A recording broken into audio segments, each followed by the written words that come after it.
নমস্কার বন্ধুরা, KLK GK Bangla চ্যানেলে স্বাগত। আজকের প্রথম প্রশ্ন, কিভাবে বোঝা যাবে যে পাচনতন্ত্র দুর্বল হয়েছে? উত্তরটি হলো, আসলে পাচনতন্ত্র দুর্বল হয়ে পড়লে খাবার হজম করতে সমস্যা দেখা দেবে। ফলে পেট ফাঁপা হয়ে যেতে পারে, বমি বমি ভাব বা বমি হতে পারে, কোষ্ঠকাঠিন্যের মতো সমস্যা বেড়ে যেতে পারে, এমনকি পেটে ব্যথা হতে পারে। তবে এই লক্ষণগুলির মধ্যে যদি কোনো একটি লক্ষণ বা একাধিক লক্ষণ দেখা দেয়, তবে বুঝে নিতে হবে যে পাচনতন্ত্র দুর্বল হয়ে পড়েছে।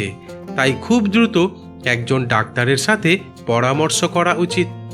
পরের প্রশ্ন, কী কারণে পাচনতন্ত্র দুর্বল হয়ে পড়ে? উত্তরটি হলো, আসলে খাদ্যাভ্যাসের অনিয়ম পাচনতন্ত্র দুর্বল হওয়ার অন্যতম প্রধান কারণ। তবে বিশেষজ্ঞরা বলছেন অস্বাস্থ্যকর খাবার খাওয়া বা অতিরিক্ত খাবার খাওয়া বা নিয়মিত খাবার না খাওয়া, এই সমস্ত কারণে পাচনতন্ত্র দুর্বল হতে পারে। তাছাড়া মাঝে মাঝেই অ্যান্টিবায়োটিক ব্যবহারের ফলে পাচনতন্ত্রের স্বাভাবিক ব্যাকটেরিয়া ধ্বংস হতে পারে, যার ফলে পাচনতন্ত্র দুর্বল হতে পারে। এমনকি বিভিন্ন দীর্ঘস্থায়ী রোগের কারণেও পাচনতন্ত্র দুর্বল হতে শুরু করে। ফলে খাদ্য হজম করতে সমস্যা হয় এবং পাচনতন্ত্র দুর্বল হয়ে পড়ে। পরের প্রশ্ন, অত্যাধিক মানসিক চাপ কি পাচনতন্ত্র দুর্বল করে? উত্তরটি হলো, হ্যাঁ, অত্যাধিক মানসিক চাপ পাচনতন্ত্র দুর্বল করে তুলতে পারে। কারণ বিশেষজ্ঞরা বলছেন মানসিক চাপের কারণে পাচনতন্ত্রের পেশিগুলি সংকুচিত হয়ে গিয়ে পাচনতন্ত্রের কার্যকারিতা ব্যাহত করে দেয়, যার ফলে খাদ্য হজম করতে সমস্যা হয় এবং পাচনতন্ত্র কিছুটা দুর্বল হয়ে পড়ে। তাছাড়া মানসিক চাপের কারণে পাচনতন্ত্রের হরমোনের নিঃসরণ পরিবর্তিত হতে শুরু করে, যা খাবার হজমে সমস্যা তৈরি করে। আসলে এই হরমোনগুলি খাদ্য হজমে গুরুত্বপূর্ণ ভূমিকা পালন করে।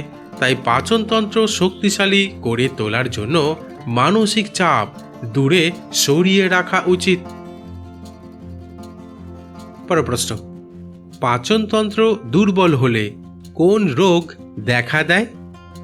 উত্তরটি হলো, আসলে আমরা যে সমস্ত খাবার খাই তা হজম করতে সবথেকে গুরুত্বপূর্ণ ভূমিকা পালন করে পাচনতন্ত্র। কিন্তু পাচনতন্ত্র দুর্বল হয়ে পড়লে খাবার ভালোভাবে হজম হতে বাধা পায়। ফলে পেটের গোলমাল, বিশেষ করে গ্যাস, ফোলাভাব, কোষ্ঠকাঠিন্য, ডায়রিয়া এবং বুক জ্বালার মতো বিভিন্ন সমস্যা দেখা দিতে শুরু করে। তাছাড়া পাচনতন্ত্রের কার্যকারিতা ব্যাহত হওয়ার কারণে পাকস্থলী বা অন্ত্রের প্রাচীরে ক্ষত সৃষ্টি হতে পারে, যা ধীরে ধীরে ক্যান্সারের আকারও ধারণ করতে পারে। পরের প্রশ্ন, অন্ত্রে জমে থাকা বর্জ্য দূর করার উপায় কি? উত্তরটি হলো, আসলে প্রতিদিন সকালে ঘুম থেকে উঠে খালি পেটে 1 গ্লাস গরম জল পান করলে অন্ত্রে জমে থাকা বর্জ্য দূর করতে সহায়তা পায় এবং অন্ত্রের গতিবিধি নিয়ন্ত্রণে সাহায্য করে। তাছাড়া প্রতিদিন 2 থেকে 3 লিটার জল পান করা উচিত, কারণ জল অন্ত্রের বর্জ্য দূর করতে এবং অন্ত্রের স্বাস্থ্যের উন্নতি করতে সাহায্য করে। এছাড়া অন্ত্রে জমে থাকা বর্জ্য দূর করার সবথেকে ভালো উপায় হলো ফাইবার সমৃদ্ধ খাবার গ্রহণ করা। তবে এর মধ্যে কলা খাওয়া সব থেকে ভালো, কারণ কলা ফাইবারের একটি বড় উৎস। পরের প্রশ্ন, পাচনতন্ত্রের কার্যকারিতা নষ্ট হলে কি হয়?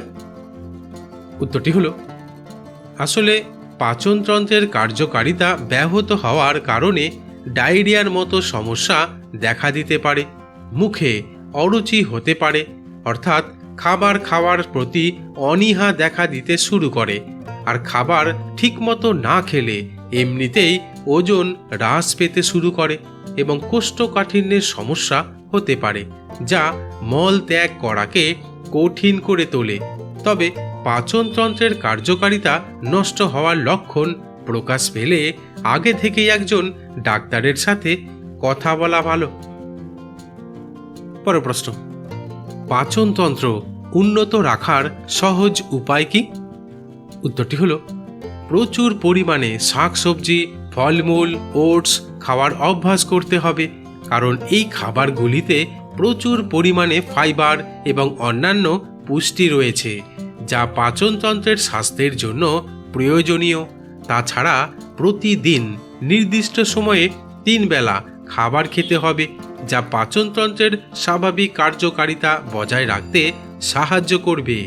এমনকি প্রতিদিন অন্তত 8 গ্লাস জল পান করা উচিত, কারণ জল পাচনতন্ত্রকে পরিষ্কার রাখতে এবং খাদ্য হজমে সাহায্য করে।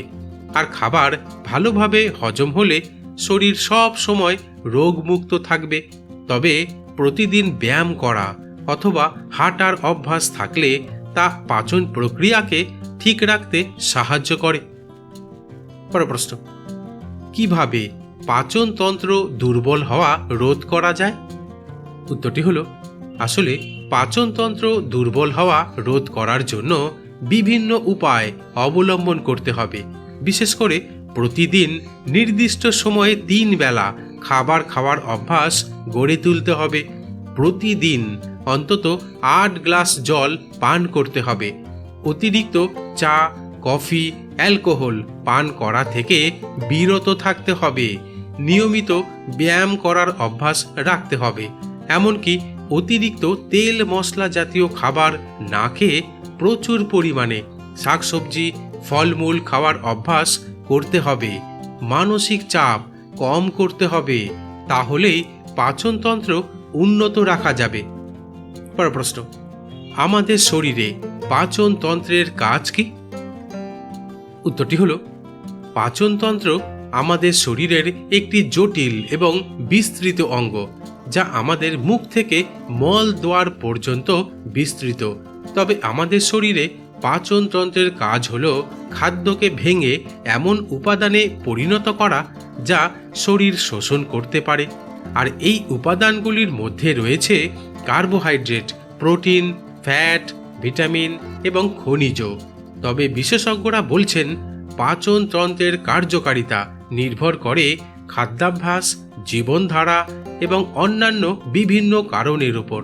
আসলে স্বাস্থ্যকর খাবার খাওয়া, নিয়মিত ব্যায়াম করা এবং মানসিক চাপ কমানো পাচনতন্ত্রের স্বাস্থ্য রক্ষায় সবথেকে গুরুত্বপূর্ণ। বন্ধুরা, ঠিক এই রকম আরও অজানা নতুন নতুন বিষয় সম্পর্কে সঠিক পরামর্শ নেওয়ার জন্য আমার চ্যানেলটিকে সাবস্ক্রাইব করে দিও।